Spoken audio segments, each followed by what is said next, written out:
बिस्मिल्लाहिर्रहमानिर्रहीम। The blank page official में आपको खुशामदीद कहते हैं। अगर आप नए हैं इस चैनल पर तो सब्सक्राइब ज़रूर करिएगा और बेल आइकन को प्रेस करना ना भूलिएगा। अमेरिका ने जो अपना एक साम्राज्य निज़ाम दुनिया में कायम किया था वर्ल्ड वार 2 के बाद, जिसको उन्होंने कोल्ड वार के बाद बाकायदा मजबूत बना दिया था, जब उनके सामने दूर दूर तक कोई मद्दे मुकाबल नहीं था। अब ये साम्राज्य निज़ाम बहुत तेज़ी के साथ कोलैप्स हो रहा है, बहुत तेज़ी के साथ। इसकी स्पीड जो है ना गिरने की, वो सोवियत यूनियन के गिरने से भी ज़्यादा तेज़ हो चुकी है। इस वक्त जो कोई भी अमेरिकी कश्ती में सवार है, कुछ ही सालों के अंदर मेरे ख्याल से वो पछताएंगे कि उन्होंने गलत राह ली है। बहुत सारे मुल्क ऐसे हैं जहां पर कुछ अशराफिया, कुछ बदमाशिया के लोग अभी भी वेस्टर्न ममालिक की तरफ अपनी ज़ाती जायदादें और अपना इन्फ्लुएंस बचाने के लिए टिल्ट होने की कोशिश कर रहे हैं, लेकिन जल्द ही इनको एहसास होगा कि दुनिया बदल चुकी है और अमेरिका का जो निज़ाम है वो तेज़ी के साथ गिर रहा है। अभी अमेरिकन को ये सदमा हजम ही नहीं हुआ था। ये जो मिडल ईस्ट उनके हाथ से निकल गया है और ईरान और सऊदी की नॉर्मलाइजेशन जो ही हुई है, तो CIA का चीफ वहाँ सऊदी गया है और सऊदी वालों को उन्होंने कहा है कि आपने हमें अंधेरे में क्यों रखा और आपने तो हमें बताया ही नहीं, हमारे साथ डिस्कस ही नहीं किया कि आप इतना बड़ा कदम उठाने जा रहे हैं। अभी दुनिया इस बड़ी डेवलपमेंट पर ही नज़र रख के बैठी हुई थी कि एक और बहुत बड़ा वाकया ये पेश आया है कि यूरोप के बहुत सारे लीडर्स ने हालिया दिनों में चीन का दौरा किया है। स्पेन के सदर भी वहां गए, फ्रांस के सदर मैक्रोन गए और इन दोनों से पहले जर्मन जो चांसलर हैं वो जा चुके हैं वहां चाइना के अंदर। तो चाइना ना सिर्फ मिडल ईस्ट बल्कि यूरोप के भी पॉलिटिक्स का यूं समझें कि एक बहुत बड़ा प्लेयर बन के उभर रहा है। खासतौर पर उनके जो डिस्प्यूट्स हैं उनको रिजॉल्व करने के हवाले से और इकोनॉमिक कोऑपरेशन के हवाले से चाइना एक अल्टरनेट फोर्स के तौर पर उभर चुका है वहां पे। अब मैक्रोन साहब जो हैं ये वहाँ गए हुए हैं चाइना, और चाइना में उनका बड़ा शानदार इस्तकबाल किया गया। इस पे भी वेस्ट के अंदर बहुत सारे जो मुल्क हैं वो कहते हैं ना, रेजिंग द आईब्रोज। बहुत सारे लोग हैरान हो गए कि ये मतलब कुछ एक्स्ट्रा ऑर्डिनरी उनको जो है ना वो वहाँ पर इस्तकबाल दिया गया है। मैक्रोन शुरू से लेकर, यानी यूरोप का अगर आप देखें इंटरनेशनल लेवल पर अगर कोई सबसे ज़्यादा फ़ाल यूरोपियन लीडर है इस वक्त, वो मैक्रोन है। वो शायद एंजेला मर्केल के बाद खुद को यूरोप का लीडर समझ रहा है और वो समझ रहा है कि मैदान खाली है यूरोप को लीड करने के लिए। और काफ़ी अरसे से लेकर मैक्रोन ये थ्योरी फ्लॉट कर रहा है कि अमेरिका के कैंप से बाहर निकले हम और एक नई थर्ड फोर्स दुनिया में बन के उभरे। अमेरिका और चाइना है ना, तो हम भी एक तीसरा पावर पोल बन के उभरे दुनिया के अंदर, यूरोप वाले। ये थ्योरी मैक्रोन काफ़ी टाइम से लेकर देता रहा है। कुछ अर्सा पहले वॉल स्ट्रीट जर्नल में मैक्रोन के हवाले से ये न्यूज़ छपी थी कि France's Macron calls on Europe to reduce reliance on US for security. French president says he doesn't see his recommendation as alternative to NATO। लेकिन अब क्या हुआ है? अब जो मैं कह रहा था बहुत बड़ी डेवलपमेंट यूरोप के अंदर हुई है, वो ये हुई है कि मैक्रोन ने वहाँ चाइना के अंदर दो चार ऐसी स्टेटमेंट्स दे दी हैं जो कि यकीनी तौर पर अमेरिका के लिए प्रॉब्लम क्रिएट कर सकती है, उनके लिए परेशानी का बायस हो सकती हैं। पॉलिटिको को मैं यहाँ पर कोट कर देता हूँ क्योंकि डेवलपमेंट बड़ी है तो रेफरेंस लगाना बड़ा इंपॉर्टेंट होता है। पॉलिटिको कह रहा है कि Europe must resist pressure to become America's followers, says Macron.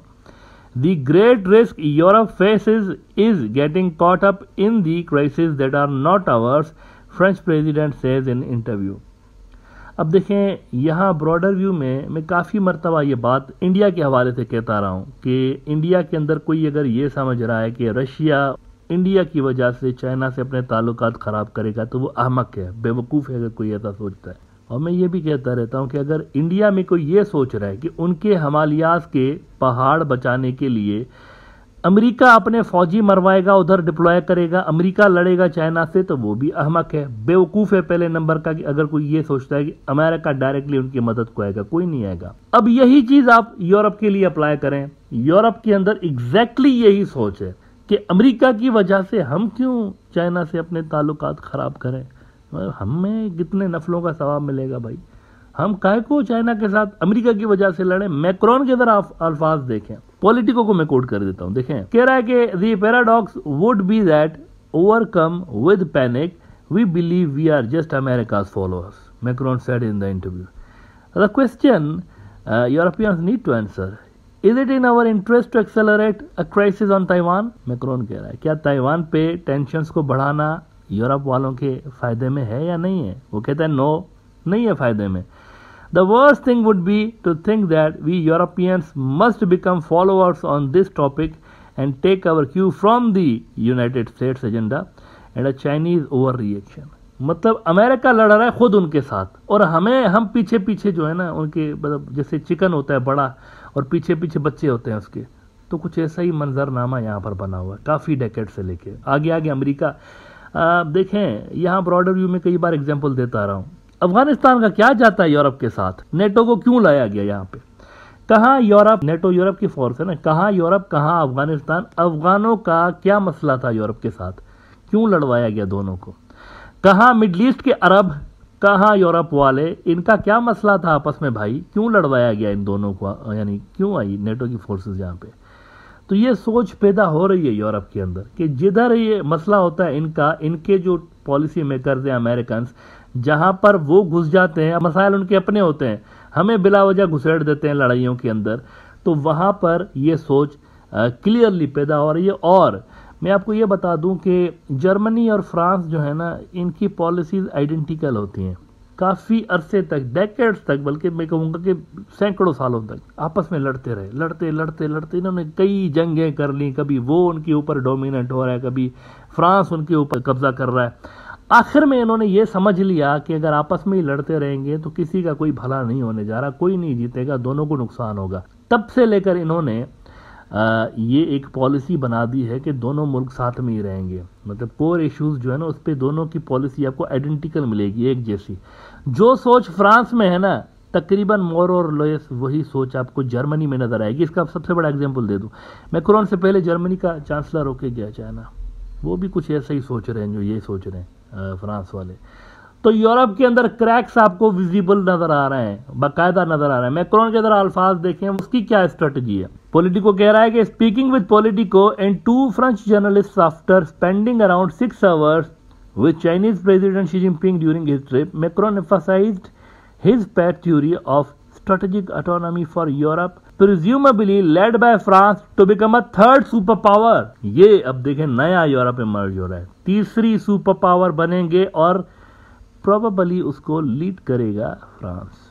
ये नक्शा चाइना का ये नक्शा है ग्लोबल ऑर्डर के हवाले से। पावर सेंटर्स होंगे, मिडल ईस्ट का पावर सेंटर आप देखें कैसे वो बना रहे हैं, वहाँ पर जंगे ख़त्म कर रहे हैं, वहाँ पर ईरानी और सऊदी वाले जो है इनको वो आपस में मिला रहे हैं।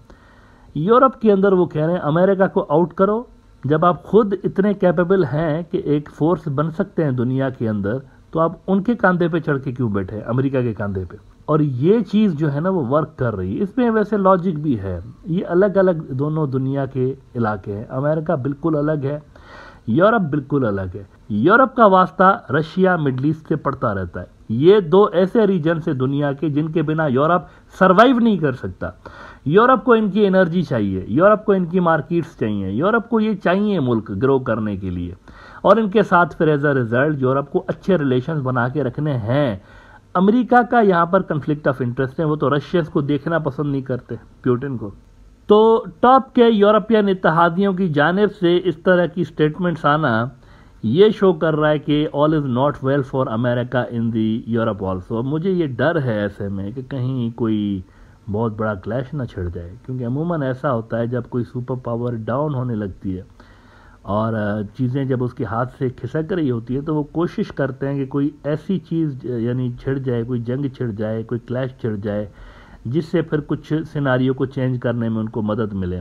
अब देखें हम तो बात करते रहते हैं ना कि 2030 तक चीज़ें वाज़ेह हो जाएंगी। मेरा जो नया बुक आया हुआ है blood borders the future map of Asia post US China cold war and why China will be the winner, इसमें मैंने ये सारी बातें लिखी हैं, ये चीज़ें मैंने डिस्कस की हैं उसके अंदर कि फ्रांस और ये जो यूरोप वाले हैं ये एक टाइम आएगा कि ये डिस्टेंस करेंगे खुद को। और मिडल ईस्ट के अंदर भी मैंने ये चीज़ लिखी हुई है उसमें कि अरब और ईरानी जो हैं वो स्विंग हो जाएंगे किसी ख़ास टाइम पे आके, क्योंकि दोनों के जो स्ट्रेटेजिक इंटरेस्ट हैं, इकोनॉमिक ट्रेड इंटरेस्ट हैं, वो चाइना के साथ वाबस्ता है, अमेरिका के साथ नहीं है।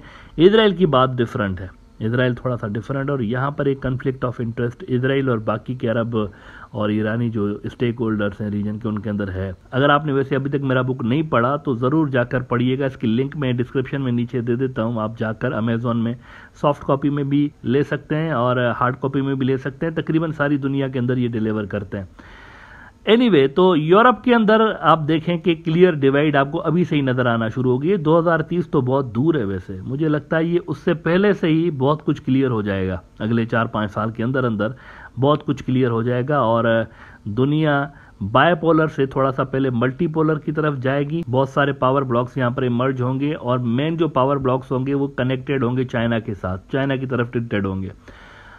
उसके बाद यूनिपोलरिटी की तरफ जाएगी नहीं जाएगी वो एक अलग बहस है कि मतलब उसके बाद क्या होगा, क्या उसके बाद दोबारा यूनिपोलर हो जाएगी दुनिया, और यूनिपोलर होगी तो किस तरह होगी वो बात का मुद्दा है। फिलहाल जो दुनिया है ना वो बायपोलर से मल्टीपोलर में कन्वर्ट हो रही है और वो मल्टीपोलर ऑर्डर जो है वो असल में चाइना के ही फेवर में है और वो खुद भी इसको फिलहाल जो है इस तरह से डिज़ाइन कर रहे हैं कि मुख्तलिफ जो रीजन्स हैं उनके इंटरेस्ट चाइना के साथ वाबस्ता रहे हैं।